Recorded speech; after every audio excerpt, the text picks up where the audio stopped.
يا أخوة المسلمين، السلام عليكم وعلى جميع المسلمين. أنا أخوكم أتيت منذ 20 يوما إلى الصومال هنا، والله العظيم أبحث على العمل ولا أوجد عمل. والله العظيم أن أطفالي أبحث على العمل جائعين يريدون الطعام. أقسم بالله العظيم قاعد في منزل وهذا صاحب المنزل يطردني من المنزل. أطلب من المسلمين والمؤمنين وأمة رسول الله، يا أخوة المسلمين، السلام عليكم وعلى جميع المسلمين. أنا أخوكم أتيت منذ 20 يوما إلى الصومال هنا.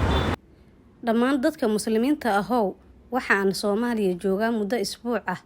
waxaan raadiyay shaqo mana helin. wallaahi caruurteyda aad ayay u gaajoonayaan. ma haysano guri dadka muslimiinta ahow. waxa aan doonayaa inaad noo gurmataan oo aad na caawisaan aniga iyo caruurteyda. Allah idin caawiye. xitaa guriga ayaa la iga soo saaray. أن يساعدوني ويساعدوا أطفالي. والله العظيم الصحابة قالوا لعمر رضي الله عنه سوف نكسي الكعبة بالحرير.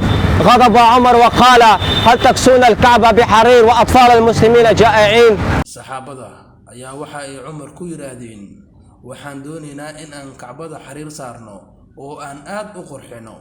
inta kafiib Umar Allah ka raali noqday intuu aad u carooday ayuu wuxuu ku yiraahday waxaad doonaysaan inaad xariir saartaan Kacbada iyadoo caruurta muslimiinta ay gaajoonayso. walaalayaal gaajada aad ay u dhiban tahay. faldan nasoo caawiya ikhwaan muslimiin nasaacida Allah idin saaciday.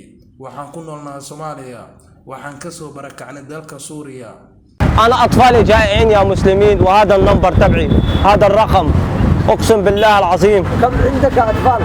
عندي أطفالين والله العظيم. خرجت من المنزل أبحثهم إلى العمل والله العظيم.